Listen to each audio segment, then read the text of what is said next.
జరిగింది అంటే నా హస్బెండ్ ద్వారా మరి నాకి ఈ శ్వాస మీద ధ్యాస అనేది పరిచయం అయిందండి. మరి అంతకుముందు నేను ఒక మామూలు అమ్మాయిలాగా ఉండేదాన్ని. అప్పుడు అందరిలాగా మా అమ్మ, నాన్న కాడ పెరగడం, పెద్దగవ్వడం ఇలా జరిగింది. తర్వాత నాకు వివాహం చేయడం జరిగింది. ఆ తర్వాతనే నాకి నా మొట్టమొదటి ఈ శ్వాస మీద ధ్యాస అనేది తన ద్వారా తెలిసింది. మరి అంతవరకు ఏదో తింటున్నాం, పుడుతున్నాం, చస్తున్నాం ఇంతవరకే తెలుసా. ఇంతకు మించి ఇంకేం తెలిసేది గాదు. అందరిలాగే ఉండేదాన్ని. నాకు మొట్టమొదటగా పెళ్ళైన తర్వాత కూడా నాకు తీసుకెళ్ళింది ఎక్కడికైనా ఉంది అంటే, తను మా హస్బెండ్ ఎక్కడైతే ధ్యానం నేర్చుకున్నాడో ఆ గురువు దగ్గరికి తీసుకెళ్లారండి. ఆ గురువుని పరిచయం చేసి, మరి అలా నా ప్రయాణం మొదలైందనమాట. మరి ఏంటి అనంటే, ఆవిడ నన్ను హగ్ చేసుకునింది. ఏంటి, ఏముంది స్పెషల్ అనుకున్నాననమాట. ఇంత గొప్పదానివి, ధ్యానం జేసే హస్బెండ్‌ని మొగుడిగా సంపాదించుకున్నావు. నువ్వింకా చాలా గ్రేట్ అది ఇది అని చెప్పిందనమాట. నాకైతే ఏమనిపించలా. అరే! ఏంది పెళ్లయింది కదా! బయటికి తీసుకెళ్ళలేదు, గుడికి తీసుకెళ్ళలేదు, ఎక్కువ ఏమి మాట్లాడడు, ఎప్పుడు చూసినా కళ్ళు మూసుకొనుంటాడు. నాకన్నీ కొత్తగా ఉన్నాయన్నమాట. హ్మ్. ఏముంది ఇంతగా ఈవిడ పొగుడుతుంది, ఏం లేదు గదా! అనిపించిందన్నమాట. మళ్ళీ తర్వాత నేను కూడా ధ్యానం మొదలుపెట్టాను. మంచిది అంటే తర్వాత అప్పట్లో ఇన్ని క్లాసులుండేటివి కాదు. పౌర్ణమి, అమావాస్య క్లాసులు ఏ ఒక మహానుభావుడో నిర్వహిస్తేనే ఏదైనా ఈ మాత్రం పౌర్ణమి, అమావాస్య క్లాసులు కూడా ఉండేటివి. అప్పుడు కూడా ఏం చెప్పేవాళ్ళు కాదు. ఒక 60 సంవత్సరాలున్న పెద్దాయన మూడో అంతస్తులో ఒక రూమ్‌లో ఈ పౌర్ణమి, అమావాస్య క్లాసులు చేసేవాడు. ఏం కుర్చీలుండవు, సాపలుండవు, ఏముండవు. వచ్చిన వాళ్ళు అక్కడ నేల మీద కూర్చోవాలి. కళ్ళు మూసుకొని కూర్చోండి మంచిది. ఇంతే చెప్పేవాళ్ళనమాట. ఇంకేం చెప్పేవాళ్ళు కాదు. అప్పట్లో అదే ఇంకా అట్లా ఫాలో అయ్యేవాళ్ళమనమాట. ఆ తర్వాత ఆహ్, చంద్రకళ మేడం అని చెప్పేసి ఈ ధ్యానం నేర్పించిన మేడము సప్తాహం అని చెప్పి 7 రోజులు క్లాసులు నిర్వహించడం జరిగిందండి. ఆ 7 రోజుల క్లాసులకి నేను అటెండ్ అవ్వడం జరిగిందనమాట. ప్రతి ఒక్క మాస్టర్ రావడము, సబ్జెక్ట్ ఇవ్వటం. అన్నీ కొత్తగా అనిపించాయన్నమాట నాకు. అప్పుడు నేను నిర్ణయం తీసుకున్నానండి. నా చివరి శ్వాస ఉన్నంత వరకు నేను దీన్ని వదిలిపెట్టకూడదు అని నాకు నేనుగా ఒక నిర్ణయం తీసుకొని, ఆ రోజుటి నుంచి ఈ రోజుటి వరకు ఇంకెప్పటి వరకు కూడా నేను ఈ ధ్యానాన్ని వదిలిపెట్టలేదన్నమాట. మరి అలా ధ్యానం చేసుకుంటూ నా ప్రయాణం మొదలైందన్నమాట. ఆ తర్వాత మళ్ళీ కొద్ది రోజులకి నేను పత్రి సార్‌ని కలవడం అనేది జరిగింది. ఆ తర్వాత ఇంకా అలా సాధన చేసుకుంటూ ఇంకెలా అంటే, మనం ఇంట్లో పని ఉంటే పని మీద ధ్యాస, పని లేకపోతే శ్వాస మీద ధ్యాస. అలాగా ఇంకా ఇంట్లో కుక్కర్ సెట్ చేసుకున్నామా, ఇంక పనైపోయింది. 3 విజిల్స్ రావాలి. ఇంక అంత వరకు ఏం పని లేదంటే కూడా ఇంకా కళ్ళు మూసుకొని కూర్చోవటం. అలాగా సాధన చేసేవాళ్ళమనమాట. అలాగే మా ఇంట్లో ఎలా ఉండేదంటే మా అత్తమ్మ, మామయ్య, నేను, నా హస్బెండు, మా తోడికోడలు, మరిది ఉండేవాళ్ళం. అయితే అత్తమ్మ, మామయ్య ఓం శాంతిలో ఉండేవారు. మా మరిది, తోడికోడలు మటుకు సాయిబాబా భక్తులు. 3 పూటల నైవేద్యము, 3 పూటల హారతులు ఇలా ఉండేది. మేమేమో మెడిటేషన్ చేసేవాళ్ళం ఇద్దరం. పిరమిడ్ మెడిటేషన్ చేసేవాళ్ళం. ఇలా ఒకే కుటుంబంలో 3 రకాలుగా ఉంటూ ఉండేవాళ్ళం. అయితే ఇక్కడ ఎవరు ఎవరిని విమర్శించుకునే వాళ్ళు కాదండి. ఎవరి ప్రయాణం వాళ్ళది. ఎవరి ఇష్టం వాళ్ళది. అలాగా నాకు ఈ ఆధ్యాత్మిక కుటుంబం దొరికిందనమాట. మరి నాకంతవరకి ఏం తెలీదు. పూజలు అంతే.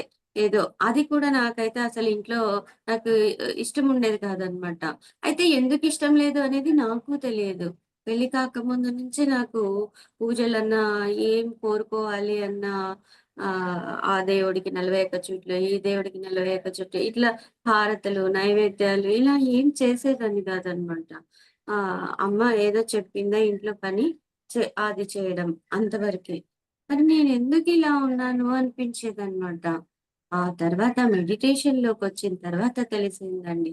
నాకు ఏదైనా ముందుగా తెలుస్తూ ఉండేదనమాట. ఇలా ఉండాలి, ఇలా ఉండకూడదు అని. ఇది ఎట్లా అని అనుకునేదాన్ననమాట. మెడిటేషన్‌లోకి ఎప్పుడైతే బాగా సాధన చేయడం మొదలుపెట్టానో, అప్పుడు ఒక్కొక్కటి నాకీ అవగాహన అవ్వడం అనేది జరిగిందనమాట. ఈ ధ్యానం అంటే ఏంది? ధ్యానం వల్ల లాభాలంటే ఏంది? బద్రీసార్ తలనొప్పి నుంచి క్యాన్సర్ సైతం పోగొట్టుకోవచ్చని చెప్తాడు. మరి ఇలా అన్నీ ఏది కూడా నేను గుడ్డిగా నమ్మేదాన్ని కాదనమాట. ఎవరో చెప్పారని గాని, వాళ్ళ కోసమని కానీ, నేనట్లా దేనికోసం గూడా ఆహ్, హ్మ్. అంత తొందరగా నమ్మేదాన్ని గాదు. అలాంటిది తర్వాత పత్రి సార్ చెప్పిన ప్రతి ఒక్కటి నేను వినడం స్టార్ట్ చేశాను. తర్వాత తెలుసుకోవడం స్టార్ట్ చేశాను. తర్వాత ఆచరించడం స్టార్ట్ చేశాననమాట. మరి సేతు విజ్ఞానం క్లాసులు అటెండ్ అవ్వడము, అందులో వివరించినట్లుగా పూజలు అంటే ఏంది? అసలు నో డాక్టర్, నో మెడిసిన్ అని ఎందుకంటారు? మన నోటిలోని మాటే మన నుదుటి మీద రాత ఎలా అయింది? ఇవన్నీ గూడా అసలు తలనొప్పి నుంచి క్యాన్సర్ సైతం తగ్గుతుంది అంటే, ఇన్ని డాక్టర్స్ ఎందుకు? ఇన్ని మెడికల్ షాపులెందుకు? మళ్ళీ సిటీస్‌లలో ఇంకా పెద్ద పెద్ద హాస్పిటల్స్ ఎందుకు? ఇంతమంది డాక్టర్లు అసలెందుకున్నారు? ఇలా డౌట్స్ ఉండేటివన్నమాట. ఆ తర్వాత నేనింక ఎప్పుడైతే బాగా సాధన చేస్తూ వచ్చానో, ఈ క్లాసులు వింటూ వచ్చానో, ఆ తర్వాత నేనొక నిర్ణయం తీసుకున్నాననమాట.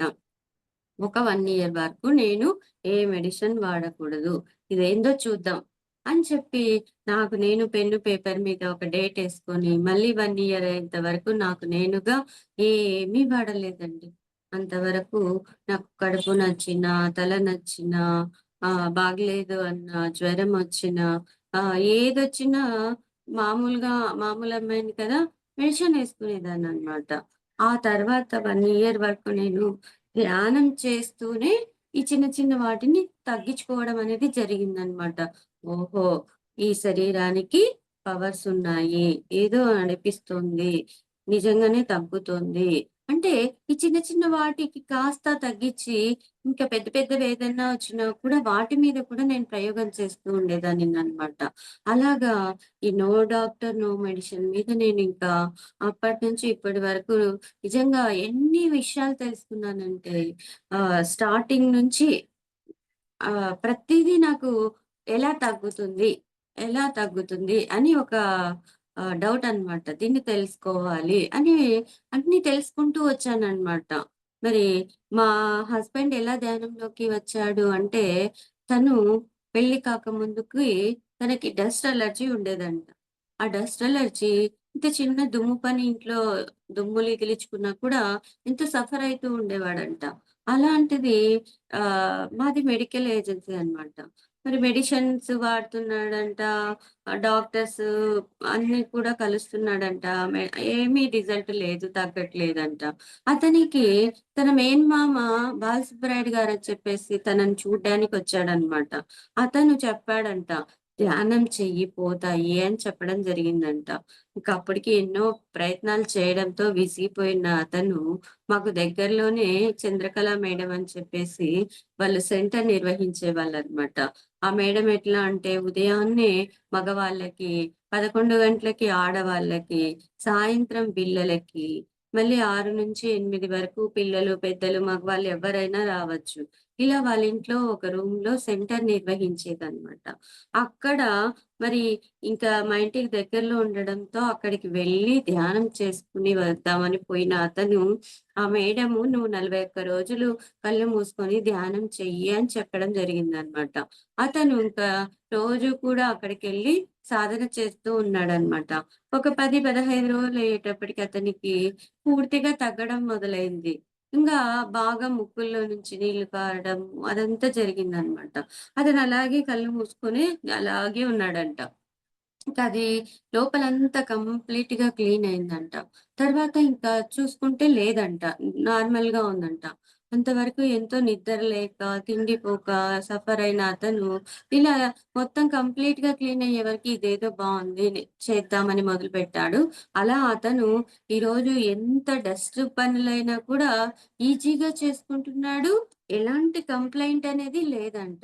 అలాగా అతను ధ్యానంలోకి రావటం, అలాగా నాకు అతను వివాహం చేసుకోవటము, అతని ద్వారా నేను తెలుసుకోవడము, ఇలా నా ధ్యాన ప్రయాణం అనేది మొదలైందనమాట. ఆ తర్వాత ఎన్నో ఎక్స్‌పీరియన్స్‌లండి. తర్వాత నాకు ప్రెగ్నెన్సీ రావటం, మరి నాకు ఆ ప్రెగ్నెన్సీలో గ్యాస్ ట్రబుల్ రావటము, ఆ గ్యాస్ ట్రబుల్ డాక్టర్స్ ఏం చెప్తారు, తినింది అరుగుదల అవ్వక వచ్చేదే గ్యాస్ ట్రబుల్ అని చెప్పడం జరిగిందనమాట. అయితే ధ్యానం చేస్తే అన్నీ పోతాయన్నారు కదా! మరి ఇది ఎందుకొచ్చింది అని మళ్ళీ నాకు. అప్పుడు మళ్ళీ నేను సాధన మొదలుపెట్టాననమాట. అలా సాధన పెట్టినప్పుడు మనకి స్పిరిచ్యువల్ టాబ్లెట్స్ అని చెప్పేసి డాక్టర్ గోపాలకృష్ణ గారు కౌన్సెలింగ్ చేయబడును అని చిత్ హ్మ్. ఆహ్, ఇలాంటి కౌన్సెలింగ్ ప్రోగ్రామ్స్ ఇచ్చేవాళ్ళనమాట. చిత్తూరులో ఒక ప్రోగ్రామ్ నిర్వహించినప్పుడు మేమక్కడికి వెళ్ళడం జరిగింది.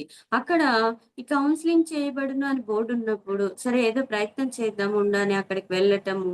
అక్కడ కేస్ షీట్ రాపిచ్చుకొని, మన పేరు, వివరాలు అన్నీ రాపిచ్చుకొని, వాళ్ళు మనతో మాట్లాడడం జరిగిందనమాట. మరి నేను వాళ్ళతో మాట్లాడేసొచ్చిన తర్వాత నాకు అర్థమైంది ఏంటి అంటే, నన్ను నేను చెక్ చేసుకోవడం స్టార్ట్ చేశాను. నేనెక్కడ మిస్టేక్ చేస్తున్నాను అని ఇలా అన్నిటిని నేను బాగా గమనించుకుంటూ వచ్చాననమాట. ఏం అరుగుదల అవ్వలేదు. ఏ విషయాలను నేను డైజెషన్ చేసుకోవట్లేదు అని ఇలా నేను మొదలుపెట్టినప్పుడు నేను షిఫ్ట్ అయిపోయాను కదా! అమ్మగారింటి నుంచి అత్తగారింటికి షిఫ్ట్ అయిపోయేటప్పటికి మొత్తం అన్నీ మారిపోయాయన్నమాట. అయితే అక్కడ నేను అమ్మ వాళ్ళ ఇంట్లో చిన్నమ్మాయిని. ఇక్కడ నేను పెద్ద కోడలిని. అక్కడ అందరం కలిసి కూర్చొని భోంచేసేవాళ్ళము. ఇక్కడ ఎవరికి వాళ్ళు ఇండివిడ్యుయల్‌గా భోంచేసేవాళ్ళు. ఇలా అన్నీ ఒకే ఊరే అయినప్పటికీ కూడా నాకన్నీ మార్పులయ్యేటప్పటికి నేను దాన్ని హస్బెండ్‌కి చెప్పలేక, పుట్టింట్లోనూ చెప్పక, అలా నన్ను నేను సఫర్ చేసుకోవడంతో నాకు ఆ గ్యాస్ ట్రబుల్ అనేది స్టార్ట్ అయిందనమాట. మరి నాకు అర్థమైపోయింది. సో, ఇది నేను ఎలా పోగొట్టుకోవాలి అని మళ్ళీ నేను ప్రశ్నలేసుకున్నప్పుడు ఉన్న పరిస్థితిని యాక్సెప్ట్ చేయాలి అనిపించిందనమాట. అప్పుడు నేను మళ్ళీ నన్ను నేను వాళ్ళందరినీ క్షమాపణ కోరుకొని, నేను అందరిని ఇష్టపడటం స్టార్ట్ చేశానండి. నేనెప్పుడైతే మళ్ళీ వాళ్ళని ప్రేమగా అంటే అది కరెక్టే. ఆ లైఫ్ కరెక్టా కాదా అంటే, అమ్మ వాళ్ళ ఇంట్లో గడిపిన లైఫు కరెక్టే. మరి ఇది కరెక్ట్ కాదా అంటే, ఈ లైఫు కరెక్టే. కానీ నేను దాన్ని సరిగ్గా అర్థం చేసుకోలేదు అని నాకర్థమైందనమాట. మరి వాళ్ళని ఎలా ప్రేమించాలి? వాళ్ళలో ఉన్న క్వాలిటీస్ నాకు నచ్చలేదు. కానీ వాళ్ళని ఇష్టపడాలి. అప్పుడు నేనేం చేశానంటే, వాళ్ళలో ఉన్న ప్లస్ ఏదైతే ఉందో, నాలో ఏదైతే లేదో, దానిని నేను చూడటం మొదలుపెట్టాననమాట. వాళ్ళని ఒక్క ప్లస్ పాయింట్ నాకన్నా ఎక్కువున్నా గూడా వాళ్ళని నేను ఇష్టపడాలి అన్నట్లు. అలా నేను వాళ్ళని ఇష్టపడడం స్టార్ట్ చేసిన తర్వాత నాకు ఆ గ్యాస్ ట్రబుల్ అనేది కంప్లీట్‌గా వెళ్ళిపోవడం అనేది జరిగిందనమాట. మనకి పత్రి సార్ చెప్తారు గదా! ఏదైనా మన ధ్యానం చేస్తే 1,5,00,000 లాభాలు అని చెప్తుంటారు కదా! అలా ఈ ధ్యానం చేస్తే ఏం తినాలి? ఏం తినకూడదు? ఎలా ఉండాలి? ఎలా ఆలోచించాలి? ప్రతి ఒక్కటి కూడా మనకెంతో చక్కగా మరి నేర్పించాడు.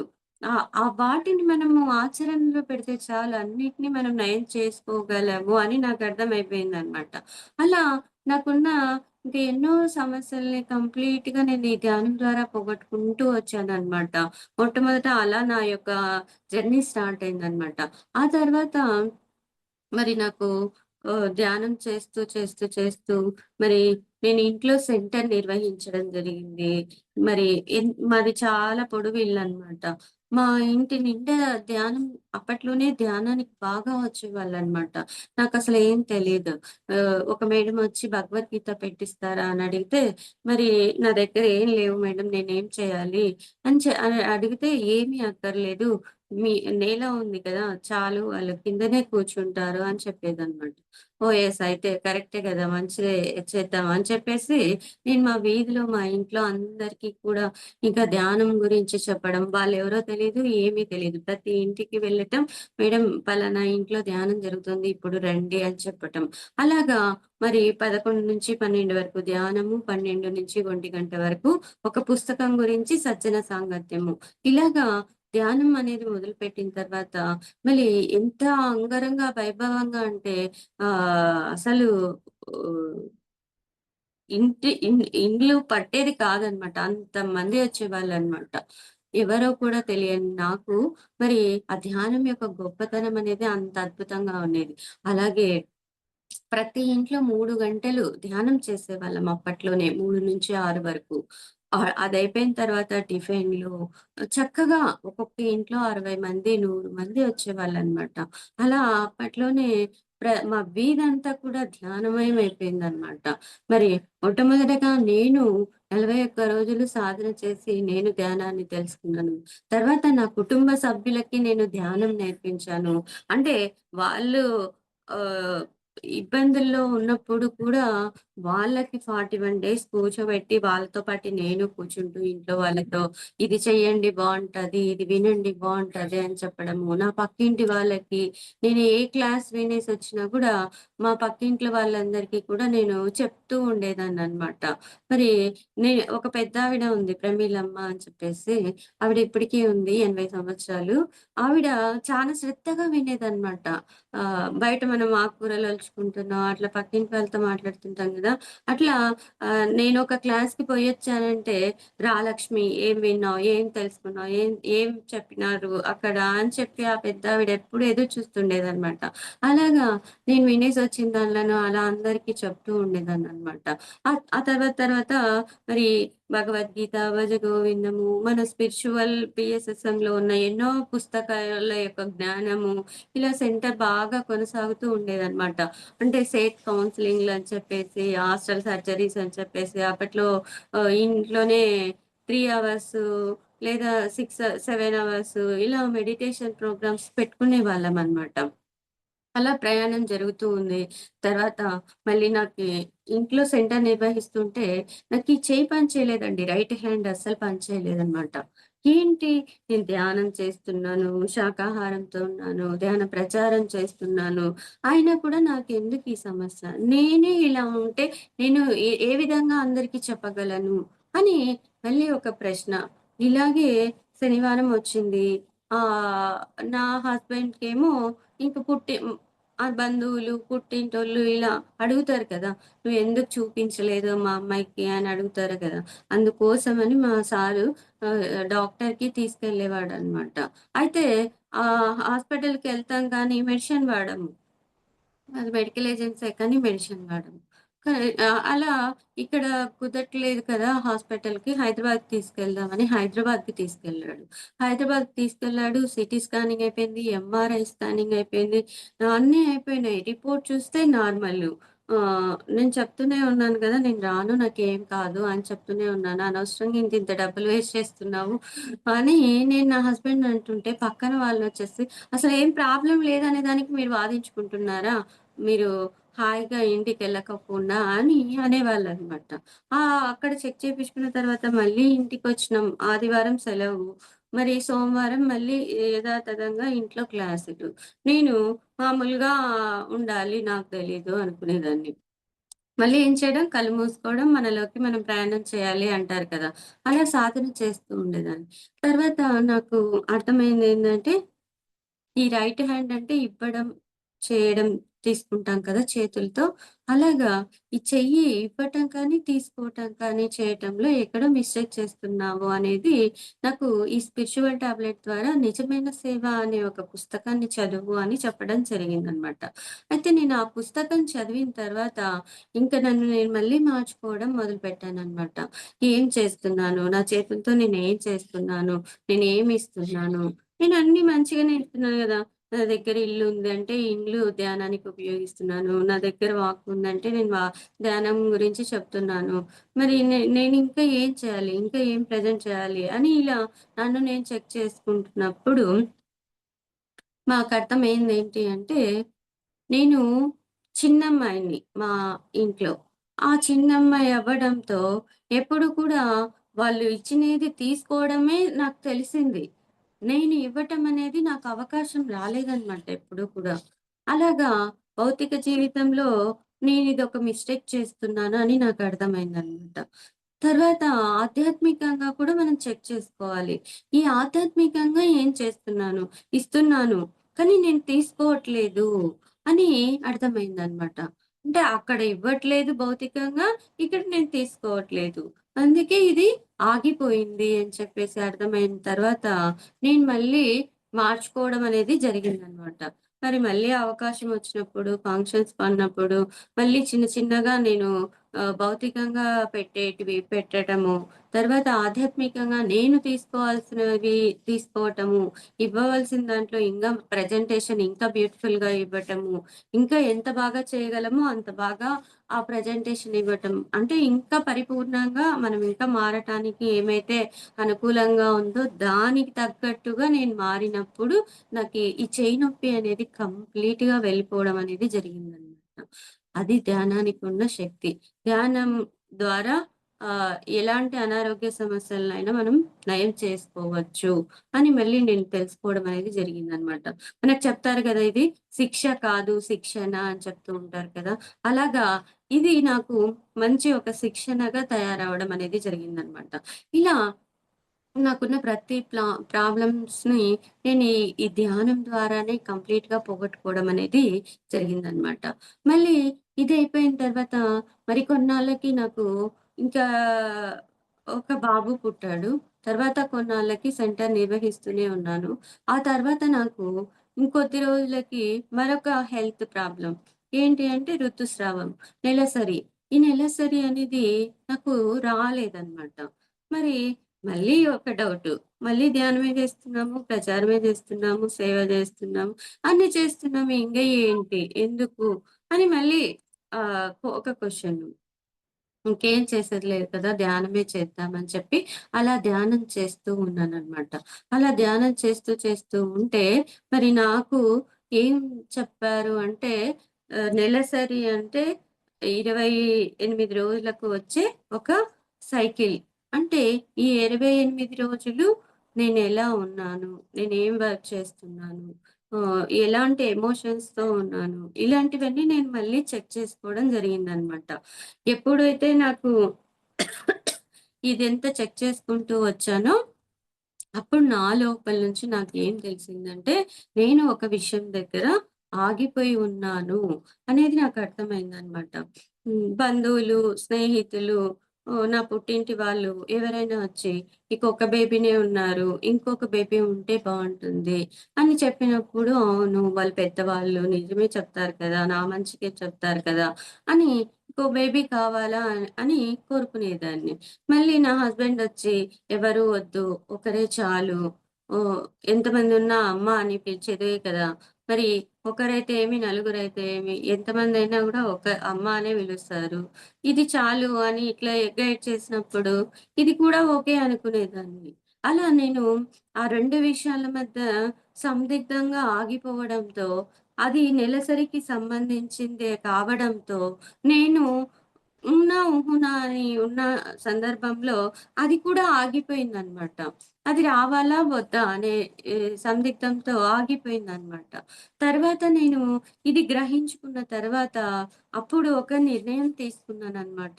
ఓకే. నేను నా ఫ్యామిలీ అంతా కరెక్టే. వాళ్ళు చెప్పింది రైటే. నేను వినింది రైటే. ఎక్కువగా నా హస్బెండ్‌తో నేనుంటాను కాబట్టి, నా హస్బెండ్‌తో నేను ఒక కమిట్మెంట్‌తో నేనుండాలి. దీనికి నేను సమ్మతిస్తున్నాను అని ఒక్కసారి మనస్సులో అలా అనుకుంటే నిజంగా నమ్మరండి. కనురెప్ప మూసి తెరిచినంత లోపల నాకు పీరియడ్ వచ్చేసిందనమాట. ఎంత అద్భుతం అనిపించింది అంటే, నిజంగా ఈ శరీరము మన మాట వింటుంది. శరీరంతో సంభాషిస్తే నిజంగా ఎటువంటి దానినైనా మనం తగ్గించుకోవచ్చు. మనకు భగవద్గీతలో చెప్పినట్లుగా జ్ఞానాగ్ని దగ్ధ కర్మాణం. అంటే మన వాస్తవాన్ని మనమే సృష్టించుకుంటున్నాం. మన వాస్తవాలకి మనమే కారణం అన్న సత్యాన్ని నేను తెలుసుకున్నానండి. నిజంగా ఎంతో అద్భుతం అనిపించిందనమాట. అలాగా నాకున్న సమస్యని నేను కంప్లీట్‌గా పోగొట్టుకోవడం అనేది జరిగిందనమాట. మళ్ళీ ఇలా ఇంకా ప్రయాణం కొనసాగుతూ ఉంది. మరి ఆ తర్వాత కొద్ది రోజులకి నాకిక ఆహ్, డెత్ ఎక్స్‌పీరియన్స్ ఒచ్చేసిందండి. అంటే నేనింక చనిపోబోతున్నాను అనేది నాకు మెడిటేషన్‌లో అంతా చూపించడం అనేది జరిగిందనమాట. మరి అప్పుడు కూడా నేను భయపడలేదు. కేవలం గమనించుకుంటూ ఉన్నాను. మరి నేను మనకు ధ్యాన మహాచక్రం జరుగుతుంది కదా! ఆ ధ్యాన మహాచక్రానికి వెళ్ళటము, అక్కడ ధ్యానంలో కూర్చోవడం, అక్కడనే నేను ఆ ధ్యానం ఉదయం ప్రాతకాల ధ్యానం జరుగుతుంది కదా! 5-8 గంటల వరకు అక్కడ ధ్యానం జరుగుతుంది. ఆ ధ్యానంలో నా బాడీని నేను చూసుకోవడం జరిగింది. నేను మరణించాను చక్రంలో. నన్నక్కడ అలా పండబెట్టేశారు. నా చుట్టూ ఎంతోమంది ఉన్నారు. కానీ నన్నెవరు పట్టించుకోవట్లేదు. నా ఇంటికి విషయాన్ని తెలియచేయడం జరిగింది. నా హస్బెండు, నా అన్నయ్య నన్ను తీసుకెళ్ళటానికి ఏర్పాటు చేస్తున్నారు. నేనంతా చూస్తున్నానండి. వాడి నుంచి బయటికొచ్చి ఇక్కడేం జరిగేది, అక్కడేం జరిగేది అంతా నేను చూస్తున్నాననమాట. ఆ తర్వాత నాకు ఇంకా ఆహ్, నన్ను తీసుకెళ్లారు. ఇంటికాడ నా దహన క్రియలు అన్నీ ఏర్పాటు చేశారు. నన్నింకా అప్పుడు నాకు తెలుస్తుంది ఇంకా గురుదేవా! నాకు ఈ భూమి మీద ఉండే అవకాశం ఉంటే నాకొక ఛాన్స్ ఇవ్వు. నేనింత చిన్న వయసులో నేనెందుకు చనిపోవాలి? నాకు ధ్యానం అంటే ఇష్టము. ధ్యానం చేసే హస్బెండు, సహకరించే హస్బెండున్నాడు. మరి నాకు ఇంత చిన్న వయసులో నాకు మరణం వద్దు. నేనింకా ఏమైనా భూమి మీద చేయడానికి నా వర్క్ ఉంటే నన్ను ఉండిచ్చండి. నాకు ఆ అవకాశం ఇవ్వండి అని నేను ఆ స్థితిలో అడుగుతున్నాననమాట. అప్పుడు నేను మళ్ళీ ఆహ్, నా బాడీలోకి నేను ఎంటర్ అవ్వడం అనేది జరిగిందనమాట. ఆ ఎంటర్ అయిన తర్వాత మళ్ళీ డౌటు. మనం మానవ మాత్రులంగా ఉంటాం కదా! అరే! నేను చేసే ఇంత దానికి నేను ఇట్లాంటివి కూడా నేను చేయగలుగుతానా? అనేటివి మళ్ళీ క్వెషన్స్ అన్నమాట. అప్పుడు మళ్ళీ నేను కళ్ళు మూసుకొని ఇదంతా నిజమేనా? అని మళ్ళీ అడిగితే మళ్ళీ నాకు ఆది శంకరాచార్యుల్ని చూపించడం జరిగిందన్నమాట. ఈ ఆది శంకరాచార్యుల్ని చూపించిన తర్వాత ఆహ్, ఇ ఇ ఇతని నుంచి నేనేం నేర్చుకోవాలి అని నేను క్వెషన్స్ ఏసుకున్నప్పుడు మరి ఆయన కూడా 32 సంవత్సరాల వయసులో చనిపోవడం అనేది జరిగింది. అప్పటికే 2, 3 సార్లు ఆయనకి 8 సంవత్సరాల చొప్పున ఆయనకి ఆయుష్ పోయడం అనేది జరిగింది. అనేది నాకిదంతా చూపించడం జరిగిందనమాట. ఆ తర్వాత అతను 32 సంవత్సరాల వరకు జీవించారు అని అర్థమైందనమాట. ఓహో! అయితే నా వయసు కూడా ఇప్పుడు కరెక్ట్‌గా అంతే ఉంది. అంటే నాకు కూడా ఇది ఎక్స్‌ట్రా లైఫు అని అప్పుడు అర్థమైందనమాట. అయితే ఈ మాయ ప్రపంచంలో ఉన్నాం కదా! అంతవరకు భౌతికంగా జీవించాం కదా! కానీ నేను ఎక్కువగా కుటుంబానికి ప్రయారిటీ ఇస్తూ ఉన్నాను. ఇది చాలా ఈజీగా తీసుకున్నాననమాట. నాకొచ్చిన ఎక్స్‌పీరియన్స్ ఇది. ఆ తర్వాత మళ్ళీ నన్ను ఇంక బాడీ వెకేట్ చేయడానికి మళ్ళీ నన్ను రెడీ చేసేసిందండి. అంటే నేను ఒప్పుకొని ఒక కమిట్మెంట్‌తో భూమి మీదకున్నప్పుడు, నేను దాని మీద వర్క్ చేయకోకుండా, మళ్ళీ నేను మామూలుగా ఉన్నప్పటికీ, మళ్ళీ నాకు ఏదో ఒక హెల్త్ ప్రాబ్లమ్ రావడం, నన్ను బెడ్ రీడర్‌ని చేసేయడం ఇలా జరుగుతూ ఉండిందనమాట. ఇంక తర్వాత నేను తెలుసుకున్నా. ఓకే. ఇది నాకు కొత్త జీవితం. నేను ఇప్పటి నుంచి ఇంకా నేను చేయవలసిన పని ఉంది అని చెప్పేసి, రోజు 10 గంటలు సాధన చేశానండి. రోజు 10 గంటలు మౌనము, 10 గంటల సాధన చేస్తూ 100 గంటల సాధన అంటే ఒక 10 రోజులు అలా చేసేసాననమాట. 100 గంటల సాధనలో నాకు ఎన్నో మార్పులు జరిగాయన్నమాట. ఇంకా ఆ తర్వాత నుంచి నా లైఫ్ అనేది ఇంకా మార్పు రావడం అనేది జరిగిందనమాట. ఇంగా ఆ తర్వాతనే నాకు ఇంగ ప్రకృతి నుంచి ఎన్నో అవకాశాలొచ్చేసాయన్నమాట. నేనింకా అప్పటినుంచి ఇంక నా చుట్టుపక్కల ఉన్న గ్రామాలకు వెళ్ళటం, శాకాహార ర్యాలీలు చేయటము, మరి అందరికీ తెలియచేయటము, క్లాసులు చెప్పడం ఇంకా ఎక్కువైపోయిందనమాట. ఇంకా మా చుట్టుపక్కల ఏవైతే ఊర్లున్నాయో మేము కార్ వేసుకొని, మేమే మైకులేసుకొని, మాకు కావాల్సిన పాంప్లెట్స్ అన్నీ వేసుకొని పోవటము. ఒక గుడిని సెలక్షన్ జేసుకోవటం, ఆ గుడి దగ్గరికి అందరిని మేమే పోయి పిలవటము. వాళ్ళను ఆ గుడి దగ్గరికి పిలిచి, అక్కడ ధ్యానం నేర్పించి, కొంచెం సబ్జెక్ట్‌నిచ్చి, మళ్ళీ మా ఇంటికి మేము రావటం అనమాట.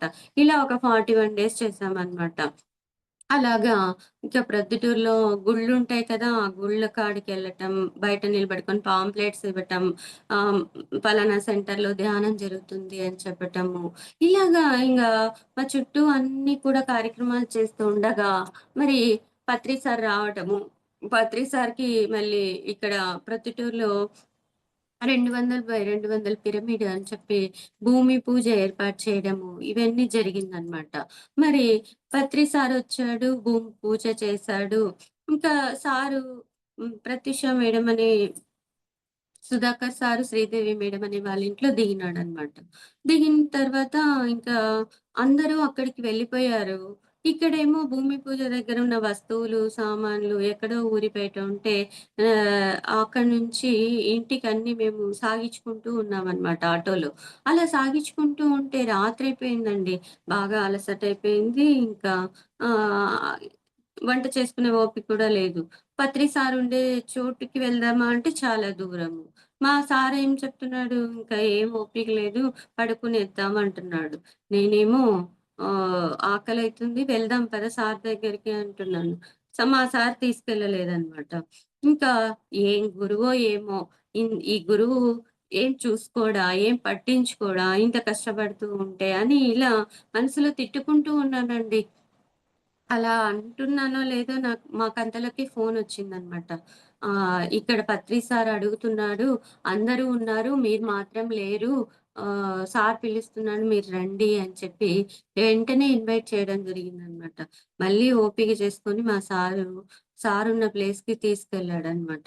అక్కడ అన్ని భోజనాలయిపోయినాయి. ఏమీ లేవు.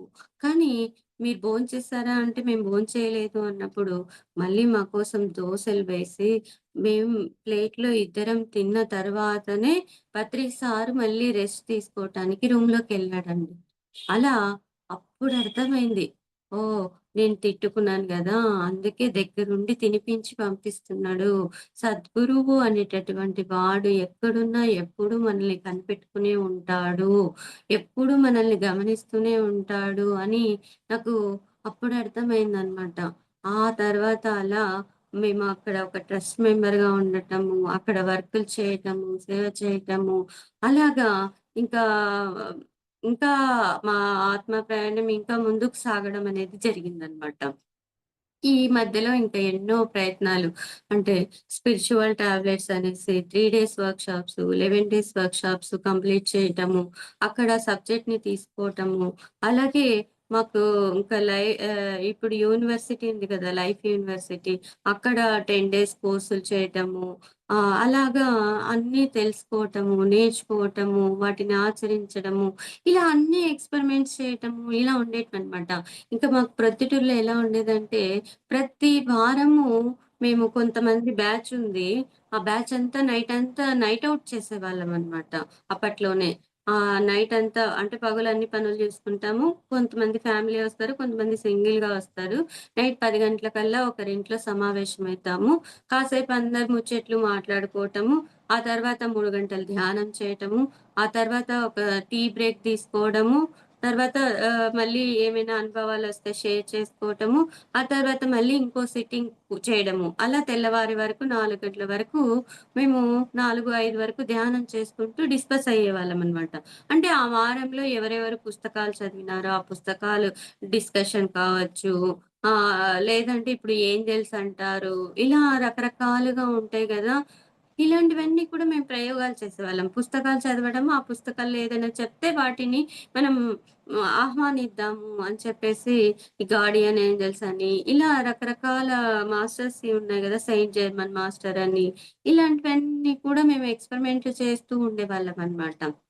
ఆ రిజల్ట్ తర్వాత మళ్ళీ ప్రజలకు చెప్పడం గాని, మాకు మేము ఉపయోగించుకోవటం గాని, ఇలాంటివి చేసేవాళ్ళమనమాట. ఇలా ఎన్నో మరి తెలుసుకుంటూ రావడం జరిగింది. మరి పత్రి సారొచ్చినప్పుడు ఎక్కువగా పత్రి సార్‌తో గడపడము, పత్రి సార్‌కి విషయాలన్నీ చెప్పటము, నిజంగా చాలా అద్భుతంగా ఈ ఆధ్యాత్మిక ప్రయాణం అనేది సాగుతూ వచ్చిందనమాట.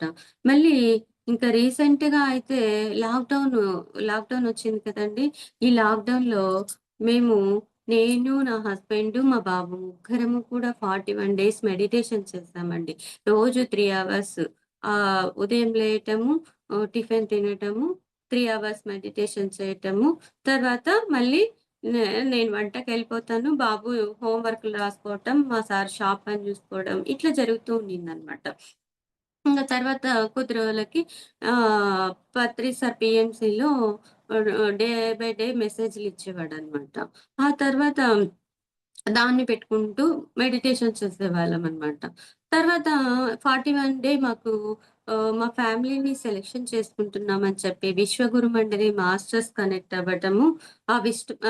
విశ్వగురు మండలి మాస్టర్స్ మాకొక వర్క్ ఇస్తున్నామని చెప్పటము. అలా జరిగిందనమాట. అయితే నేను చెప్తున్నాననమాట. మేమేం చేయగలము? మా మా దగ్గర మనీ లేదు. మీరు సెలక్షన్ చేసుకున్నంత మాత్రాన మేమేం వర్క్ చేయలేము. అని ఇలా భౌతికంగా నేనేదో వాళ్ళతో సంభాషిస్తున్నాను మెడిటేషన్‌లో. అయితే వాళ్ళంటున్నారు, "మీ ఫ్యామిలీని మేము చూసుకుంటాము. మీకు కావాల్సినవన్నీ మేము అందిస్తాము. మీరు వర్క్ చేయండి" అని అన్నారనమాట. అయితే నేను ఫ్యామిలీ అన్నారు కదా అని చెప్పి బాబుకి, మా హస్బెండ్‌కి చెప్తున్నాను కళ్ళు మూసుకొని. మన దగ్గర ఇలా మాస్టర్స్ ఉన్నారు. ఇలా హెల్ప్ చే హె ఫ మనల్ని సెలక్షన్ చేస్తున్నారంట. మనకు వర్క్ ఇస్తారంట అని చెప్తే, అయితే పత్రి సార్ సహాయ సహకారాలతో మనం వర్క్ చేద్దాము. వాళ్ళకి మన మీద నమ్మకం ఉంటే అని చెప్పడం జరిగిందనమాట మా సార్.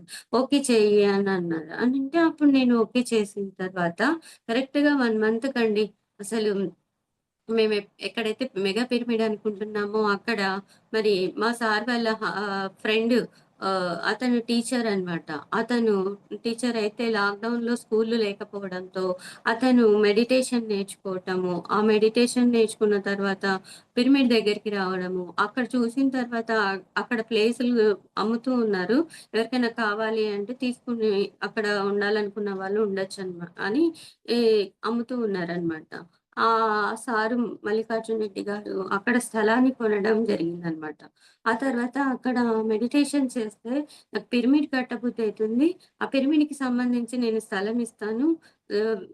పిరమిడ్ మీరు చూసుకోండి అని చెప్పడం జరిగిందనమాట. అప్పుడు ఈ విషయం అంతా కూడా మాకు మెడిటేషన్‌లో వచ్చింది కదా! వర్క్ ఇస్తున్నాము అని. ఆ వర్క్ ఏంటి అనేది మాకు అర్థమైపోయిందనమాట. ఓహో! మనం పిరమిడ్ కట్టడే డ్యూటీ మనది అని అర్థమయ్యి, తర్వాత మేము ఓకే చేయలేదనమాట. పత్రి సార్‌కి చెప్పి, పత్రి సార్‌కి ప్రొద్దుటూరుకొస్తే సార్‌ని అడిగి, సారు ఓకే చేసిన తర్వాతనే మేము మళ్ళీ ఆ ప్రాజెక్ట్‌ని కంప్లీట్‌గా చేతికి తీసుకోవడం జరిగిందనమాట. మరి ఆ తర్వాత ఆహ్, ఇంక చూడండి ఎలా ఉంది అంటే, ఫస్ట్ లాక్‌డౌన్‌లో ఇదంతా జరిగింది. తర్వాత మళ్ళీ కొద్ది రోజులకి సెకండ్ లాక్‌డౌన్ వచ్చేసిందనమాట. ఈ సెకండ్ లాక్‌డౌన్ వచ్చేటప్పటికి ఇంకెలా ఉంది అంటే ఆహ్, పిరమిడ్ ఈ భూమి పూజ పత్రి సారు రావటము, ఓకే చేయటము, తర్వాత నేను ధ్యాన మహాచక్రానికి వెళ్ళటము, ఆహ్, సారు సార్‌ని అక్కడ మళ్ళీ భూమి పూజకి ఇన్వైట్ చేయటము, సారు మళ్ళీ జనవరిలో భూమి పూజకి రావటము, భూమి పూజ చేసిపోయిన తర్వాత ఆ ఫోటోస్ ఉన్నాయి గదా! అవన్నీ కూడా మా బాబు స్టేటస్‌లో పెట్టాడు. హ్మ్. అంటే ఇక్కడ చూడండి ఎలా ఉందో. నేననుకున్నాను ఇంత చిన్న బాబు ఏం చేస్తాడబ్బా!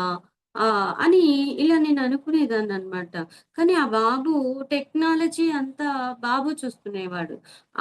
ఫోటోస్ ఎప్పుడైతే స్టేటస్‌లో పెట్టాడో అవి మాకు తెలియకుండానే ఎక్కడో ఉన్న మెర్కబా ఇంజినీరింగ్‌కి ఫోటోస్ వెళ్ళిపోవడం అనేది జరిగిందనమాట. ఆ సార్ ఒక పని మీద నర్సాపురం వెళ్తే, ఆ నర్సాపురంలో ఒక మేడం లంచ్‌కి పిలిస్తే ఆ మేడం లంచ్ చేస్తూ వడ్డిస్తూ మీరు ప్రొద్దుటూరులో ఇలా కడుతున్నారా అని అడగటము. లేదు మేడం నాకు తెలీదు అని చెప్పటము. ఆ మేడం దగ్గర నా నంబర్ తీసుకొని నాకు ఆ సార్ ఫోన్ చేసి మాట్లాడి ఇక్కడికొచ్చి మెర్కబాకి సంబంధించి ప్లానింగ్ వేసి కట్టి మళ్ళీ ఆ సార్ వెళ్ళిపోవడం అనేది జరిగిందండి. అంటే యూనివర్సల్ వర్క్ ఎలా ఉంటుంది అంటే మన ఆలోచన ఉండదు, మన ప్రమేయం ఉండదు, ఏది ఉండదనమాట. మొత్తం యూనివర్సే సెలక్షన్ చేసుకునింది అనేలాగా ఖచ్చితంగా అక్కడ జరగడం జరుగుతుందనమాట. అలాగా అదంతా కన్‌స్ట్రక్షన్ చేస్తూ ఉన్నాడు. మా సారు లాక్‌డౌన్‌లో ఆహ్, ఈ కరోనా ఎఫెక్ట్ వచ్చేసిందనమాట. మాది మెడికల్ ఫీల్డ్ అన్నాం కదా! మాది అందరికి ఆ మెడిసిన్ అందించేటప్పటికి మా సార్‌కి ఈ నెగెటివ్ చూపిచ్చింది.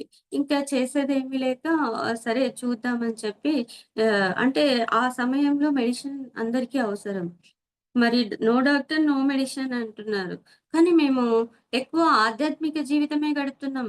భౌతికంగా ఏదో ఆహారం తీసుకోవడానికి ఏదో సంపాదన అనేది ఉంది అని మాత్రమే మేము చేస్తున్నాం. కానీ అక్కడ కూడా డాక్టర్స్‌కి మేము వెళ్ళిన ప్రతి చోటికి పాంప్లెట్స్ ఎళ్ళడం, మా ద్వారా ధ్యానం గురించి తెలియజేయడం ఇలాంటివే జరుగుతూ ఉన్నాయి.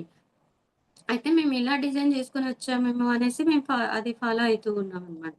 అయితే ఎప్పుడైతే మా సార్ మళ్ళీ హాస్పిటల్‌కెళ్ళాడో ఆహ్, ఆ సిట్యుయేషన్స్‌లో మళ్ళీ నాకొక పరీక్ష. ఈ మెర్కబాకి సంబంధించి మనీ ఇస్తున్నారు. మా సారేమో తీసుకోవద్దు అంటున్నాడు. నేనేమో తీసేసుకున్నాను. తీసేసుకున్న మరుక్షణమే నాకు చెప్తుంది యూనివర్స్ యూ ఆర్ సెలెక్టెడ్ అని చెప్తుందండి.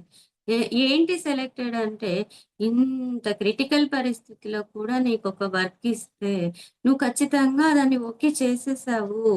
యూ ఆర్ సెలెక్టెడ్ అని చెప్తుందనమాట. ఆ తర్వాత వాళ్ళు మమ్మల్ని చూసుకుంటామన్నారు కదా!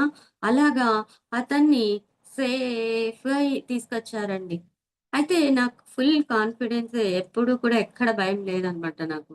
ఎందుకంటే అతను చెట్లు నాటాడు. ఎన్నో సందర్భాలలో తన దగ్గర మనీ లేకపోయిన సందర్భాలలో కూడా అతను తీసుకొచ్చి ఆ మొక్కల సంరక్షణ చేశాడు. శ్వాస దానికి కావాల్సింది ఆ సమయంలో ఆక్సిజను. ఈ ఆక్సిజను కావాలి అంటే అతను యూనివర్స్‌కి ఎంతో చెట్లను నాటి ఎంతో వర్క్ చేశాడు. అతనికి అందుతుంది అని ధైర్యం నాకు. ఒకవేళ అతనికి మెడిసిన్ కావాలి అక్కడ. అతను భౌతికంగా మెడిసిన్ ఎన్నో సందర్భాల్లో ఎంతో మందికి అందించాడు. అంటే అతనికి మెడిసిన్ కూడా అందుతుంది అని చెప్తుందనమాట. మరి నిజంగా మీరు నమ్మరండి. అతను డిశ్చార్జ్ అయితాడని కూడా నాకు తెలియదు. అతనికి కావాల్సింది ఏదైతే మనీ ఉందో అది నాకు అతను డిశ్చార్జ్ అయ్యే గంట లోపల నా ఇంటికి చేరడం జరిగిందండి అమౌంటు. ఎవరో వాళ్ళ ఫ్రెండ్స్ రావటం మనీ ఉన్నిచ్చుకో అని చెప్పి ఇంటికొచ్చి ఇచ్చి వెళ్ళిపోవటము. ఇలా అసలతను డిశ్చార్జ్ అయితాడనే నాకు తెలియదు. మరి అతను ఎవరడిగినా కూడా రేపే వచ్చేస్తున్నాడు. అతనికేం కాలేదని చెప్పి నోటిలోని మాటే నుదుటి మీద రాత అన్నట్లుగా నిజంగా నాకు ఆ సమయంలో పత్రి సార్ అందించిన ఆ జ్ఞానం కావచ్చు, అసలు నేను ఏ పూట ఏది వేసుకున్నావా? ఎలా ఉన్నావని అడిగింది కూడా లేదండి. ఓన్లీ ఫుడ్ పంపించడం. ఆ ఫుడ్‌తో పాటే ఒక మంచి అద్భుతమైన కొటేషన్ పంపించేదాన్ని. ఎందుకంటే తన చుట్టూ ఎంతోమంది అక్కడ సరికాని ఈ డిస్టర్బెన్స్ ఉంది కాబట్టి హాస్పిటల్‌లో అతని కాన్ఫిడెన్స్‌ని తగ్గించకుండా స్ట్రాంగ్‌గా ఉండేంతలా ఒక కూసంత శ్వాస కొండంత సంజీవిని అంటారు. మరి నువ్వు ఏ లెసన్ నేర్చుకోవాలనో అది నేర్చుకొని బయటకొచ్చేసేయి. ఇలా చెప్పేదాన్నండి. ఎంత అద్భుతం అనిపించిందంటే నిజంగా ధ్యానం చేస్తే ఎన్ని లాభాలు. ఏడవటం మానేసి, సమస్యలున్నాయని దిగులు పడడం మానేసి, ఏం చేయాలా ప్రస్తుత క్షణంలో అది చేసుకుంటూ వెళ్ళటం అనేది జరిగిందండి. అలా అద్భుతంగా అతను బయటికి రావటం, మెర్కబా పిరమిడ్‌ని నిర్మాణం కంప్లీట్ చేయడం అనేది జరిగిందనమాట.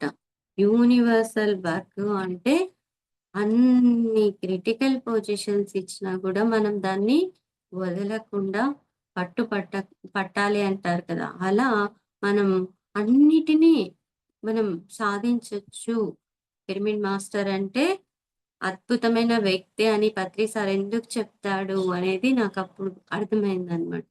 అలాగా ఎన్నో ఎక్స్‌పీరియన్స్‌లనమాట. మరి అలాగే ఇంగ మళ్ళీ సాధన చేస్తూ ఉన్నాము. ఆత్మ ప్రయాణం సాగుతూ ఉంది. తర్వాత ఈ లాక్‌డౌన్‌లో మరి నాకు ఎన్నో ఇలాంటి జూమ్ సెక్షన్స్ రావటం అనేది జరిగిందండి. మరి ధ్యాన సప్తాహాలు అని చెప్పేసి మరి మరి నేను ఇంటి మా నన్ను నేను 41 డేస్ ధ్యానం చేసుకున్నాను. మా కుటుంబ సభ్యులతో నాకు అవకాశం వచ్చింది 41 డేస్ ధ్యానం చేయటం. అలాగే మా వీధిలో ధ్యానం చేపించాను. అలాగే మా చుట్టుపక్కల గ్రామాలు అయిపోయినాయి. ఆ తర్వాత జిల్లాలు అంటే ఒక్కొక్క జిల్లా వెళ్ళిపోవడం జరుగుతుందండి. అక్కడికి వెళ్లి క్లాసులు చెప్పడం అనే అవకాశం వచ్చిందనమాట.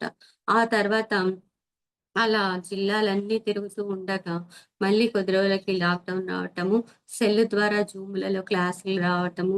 ఈ ఈ జూమ్‌లలో కూడా అద్భుతంగా విపరీతమైన క్లాసులు ఇంట్లో నుంచే క్లాసులు చెప్తూ ఉండేదాన్ననమాట.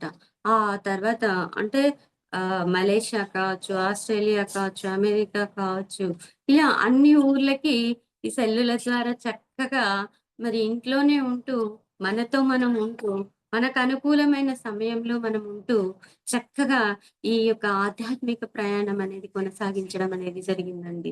అలా ఎన్నో విషయాలండి. ఎన్నో మంచి పుస్తకాలు ఆడియోస్ రూపకంగా చేయటం, లైట్ వర్కర్స్‌లో వర్క్ చేయడం, స్పిరిచ్యువల్ టాబ్లెట్స్‌లో వర్క్ చేయటము, మరి ఈ ప్రొద్దుటూరులో నిర్వహిస్తున్న మెగా పిరమిడ్‌లో సేవా కార్యక్రమాలు చేయటం, మరి ప్రొద్దుటూరులో మెగా పిరమిడ్ 108x108 రాయలసీమలోనే మెగా ప్రాజెక్ట్ అన్నమాట. ఆ ప్రాజెక్ట్ మరి నిర్మాణ దశలో ఉందండి. మరి అక్కడ కూడా వర్క్ చేయటము. ఇక్కడ ప్రతి ధ్యాన దసరా అని చెప్పేసి మరి దసరాలో ఇక్కడ 3 రోజుల ప్రోగ్రామ్ నిర్వహించడం జరుగుతుందండి. మరి ఆ 3 రోజుల ప్రోగ్రామ్‌కి ఇక్కడ వర్క్ చేయటము, మరి ఊరు ఊరు వెళ్లి పాంప్లెట్స్ ఇవ్వటము, ఇలా అందరినీ కలవడం అనేది జరిగిందండి. ఇలా అంటే నేను ఒకే ఊర్లోనే పుట్టినా కూడా నాకు బస్సు ప్రయాణం కానీ, ట్రైన్ ప్రయాణం కానీ ఏమీ తెలిసేది కాదనమాట. కానీ ఈ ధ్యానం ద్వారా ప్రతి ఊరు, ప్రతి గ్రామం తిరుగుతూ, ప్రతి మనిషిని కలుస్తున్నప్పుడు వాళ్ళందించే ఆ ప్రేమ, ఆప్యాయతలు నిజంగా ఎంత అద్భుతం అనిపించిందండి. మరి పత్రి సార్ గడిపిన రూమ్ అని చెప్పేసి మాకిచ్చేవాళ్ళనమాట. సార్ ఇక్కడే కూర్చుండేవాళ్ళు మేడం. సార్ ఇక్కడే పడుకునేవాళ్ళు మేడం. మరి పత్రి సార్ అంటే క్లాసులు అరేంజ్ చేసిన వాళ్ళు మమ్మల్ని అంత రెస్పెక్టబుల్‌గా చూసుకుంటూ మళ్ళీ ఇంటికి పంపించేవాళ్ళండి. అలా నాకు ఎన్నో విషయాలు బయట భౌతికంగా నేర్చుకోవాల్సిన విషయాలు, ఇలాంటివి కూడా నేను నేర్చుకుంటూ వచ్చాననమాట.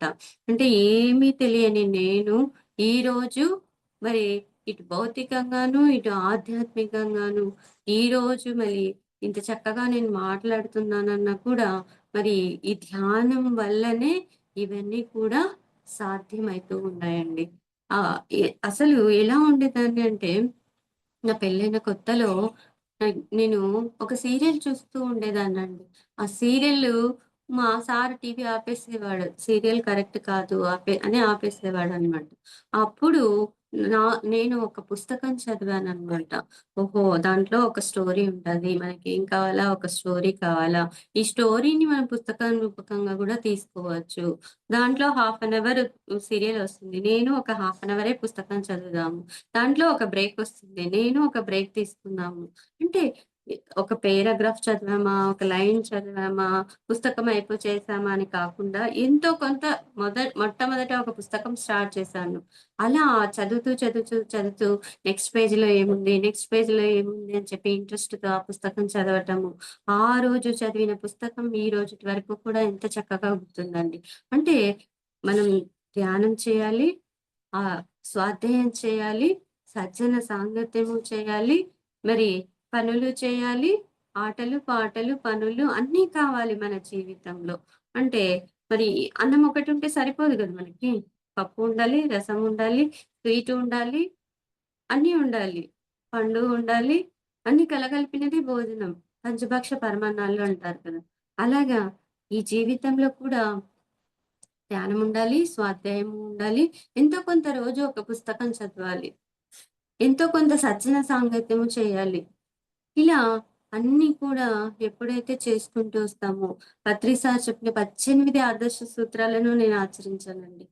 మరి చిన్న వయసు నుంచే బాబుకు ధ్యానం నేర్పించడం జరిగింది. మరి పూజలు మానేయడం జరిగింది. మరి అలాగే మరి ఆధ్యాత్మిక కార్యక్రమాలు చేయడం, పిండ ప్రదానాలు పెట్టకోకుండా ఉండటం, ప్రతి ఒక్కటి ప్రకృతిలో గడపటం, మరి ట్రెక్కింగ్‌లకు వెళ్ళటం, పత్రి సార్‌తో ఎంతో అద్భుతమైన అనుభవాలు ట్రెక్కింగ్‌లకు వెళ్ళినప్పుడు కావచ్చు, ప్రొద్దుటూరుకు వచ్చినప్పుడు కావచ్చు, ఇలా ప్రతి ఒక్కటి సార్ లాస్ట్‌లో మరణిస్తున్న సమయంలో దగ్గరికి వెళ్ళినప్పుడు కావచ్చు, ప్రతి ఒక్కటి మరణం అంటే ఇంత అద్భుతం. నిజంగా సార్ ఎందుకు సెలబ్రేషన్ చేసుకోమంటున్నాడు. నిజంగా ఈరోజు భూమి మీద మరణం అనేది ఎంతోమంది మాట వింటేనే భయపడుతూ ఉన్నారు. కానీ దీన్ని ఎంతో చక్కగా అవగాహన చేసుకొని అందరికీ మనం తెలియజేయగలుగుతున్నాము. ఎన్నో అవకాశాలు, మరి ఎంతో మంచి మంచి పుస్తకాలు, మరి మనం ధ్యానం చేయడం ద్వారా విషయాలు తెలుసుకుంటాము. ఎంతో జ్ఞానాన్ని నేర్చుకుంటాము. మరి పుస్తకాలు చదవడం ద్వారా ఎన్నో విషయాలు. అసలు ఎన్ని అద్భుతమైన పుస్తకాలున్నాయండి. స్వామి రామ కావచ్చు, ఉపయోగి ఆత్మకథలు, ఈ సెల్ఫ్ హెల్ప్, ఓషో పుస్తకాలు, పత్రిజీ పుస్తకాలు, మరి ఇలా ఎన్నో అద్భుతమైన పుస్తకాలు ఆడియోస్ చేస్తూ ఉంటే, నన్ను నేను తెలుసుకుంటూ, ఎన్నో విషయాలని మరి అవగతం చేసుకుంటూ, ఆచరిస్తూ ఉండేదాన్ననమాట. మరి అలా మనం గూడా పుస్తకాలు చదవాలి. ప్రతి ఒక్కరికి పుస్తకం హస్తభూషణం. మన చేతికి బంగారు ఆభరణం ఉంటే ఎంత అందంగా ఉంటుంది అని అనుకుంటున్నామో, అలాగే మనం కూడా ప్రతి ఒక్కరి చేతిలో ఎక్కడికి వెళ్ళినా ఒక పుస్తకం తీసుకెళ్ళాలి. ఒక్క పక్కన ఉన్న ఊసు కబుర్లను తగ్గిస్తూ మనం ఒక్క లైనో, ఒక పేరాగ్రాఫ్ అయినా మనం పుస్తకం చదవాలి. 'చార్ లక్ష పుస్తకాలు చదివాడు. మనం కొన్ని పుస్తకాలైనా చదవలేమా మొదలుపెడితే? అలా ఆదర్శంగా తీసుకుంటూ మరి ఆ పుస్తకాలు చదవాలి మాస్టర్స్. ప్రతి ఒక్కరికి మరి సార్ అన్నీ అందించి వెళ్ళాడండి. ఏ టు జెడ్ అన్నీ నేర్పించాడు. అన్నీ చెప్పాడు. ఎంత ఈజీగా చెప్పాడో, ఎంత సరళంగా చెప్పాడో, ఎంత అద్భుతంగా చెప్పాడో. వాటిని మనం తూచా తప్పకుండా ఆచరిస్తే చాలు. ధ్యానం చేస్తే ఈ ప్రస్తుత జన్మ ఎలా జీవించాలో తెలుసుకోవచ్చు. మన గత జన్మలను తొలగించుకోవచ్చు. మన భవిష్యత్తు జన్మను ఎంత అద్భుతంగా మలుచుకోవచ్చో మనకి తెలియచేశాడు. కాబట్టి మరి ఎవరు ఇస్తారు ఇన్ని లాభాలు చెప్పండి? మన అమ్మ, నాన్న జన్మను మాత్రమే ఇస్తారు. కర్మలను తొలగించలేరు. కానీ ఆ చేసిన కర్మల్ని ఎలా తొలగించుకోవచ్చో కూడా గురువు నేర్పించాడు. అందుకే గురువు చెప్పిన పదాలను పట్టుకోవాలి. పాదాలను కాదు, పదాలను పట్టుకోవాలి. ఆ పదాలను పట్టుకున్నప్పుడు మనం ఇంకా ఎంత అద్భుతంగా మనం ముందుకు సాగిపోతాము అనేది నిజంగా నేనే ఒక ఉదాహరణ అండి. ఎందుకంటే నేను సారు చెప్పిన పదాలను యాజ్ ఇట్ ఈస్‌గా పట్టుకుంటే ఈ భౌతిక జీవితంలో గిన్నీస్ బుక్‌లో నా పేరెక్కింది. నాకేం తెలుసండి. నాకేం తెలియదు కదా! కానీ కేవలం ఈ 16 సంవత్సరాల జర్నీలో ఆయన ఏది చెప్పాడో అది చేసుకుంటా ఎళ్ళినందుకే మనకు అక్కడ గిన్నీస్ బుక్‌లో ఈ కుమారి అనే 3 అక్షరాల పేరెక్కింది. అవునా? ఎంత అద్భుతమండి మరి. మన సొంతం ఏం లేదు. మనం సృష్టించినేది మనం చేసిందేం లేదు. పత్రి సార్ ఏం చెప్పాడో దాన్ని మాత్రమే ఈ నోటితో పలుకుతూ వచ్చాను.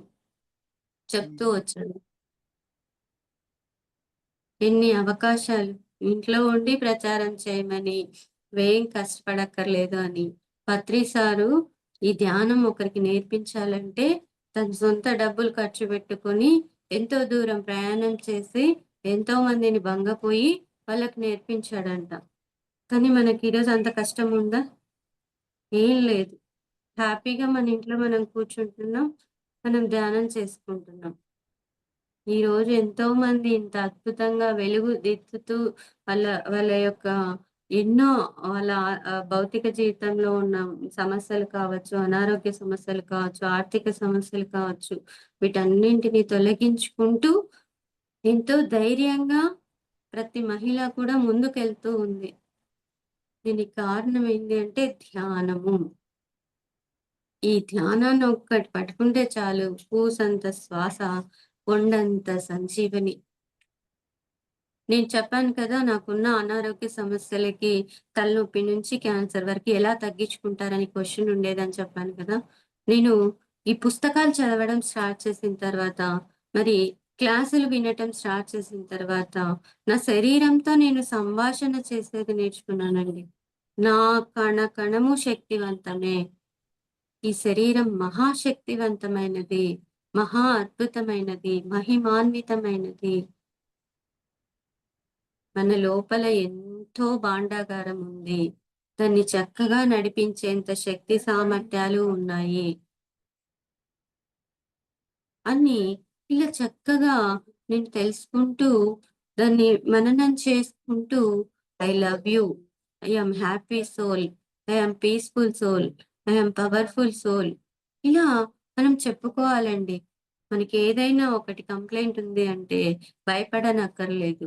నేను సంపూర్ణ ఆరోగ్యంగా ఉన్నాను అని ఒక కొటేషన్ రాసుకొని, మనం ఎక్కడ గడుపుతున్నామో అక్కడ ఎక్కువగా ఆ వర్డ్స్ ఉన్న పేపర్‌ని అక్కడ అతికించుకొని, మనం అది చూస్తూ ఉన్నప్పుడు ఖచ్చితంగా మనం సంపూర్ణమైన ఆరోగ్యాన్ని పొందుతాము. మనం ఏది పలుకుతూ ఉంటామో అదే మనకి ఎన్నో రెట్ల శక్తిని తీసుకొని మళ్ళీ తిరిగి మనకొస్తుంది. కాబట్టి మనం ఎప్పుడు కూడా అద్భుతమైన వాక్యాలే మన మదిలో మెదలాలి. మనం కూర్చున్నా, పడుకున్నా, లేసినా మనం ఏం ఆలోచిస్తున్నామో అదే మనము. చూడండి, ఒక హర్రర్ మూవీ చూస్తూ మనం నిద్రపోయామనుకోండి, మనకెలా వస్తుంది? హర్రర్ మూవీకి సంబంధించిన ఆలోచనలే వస్తాయి.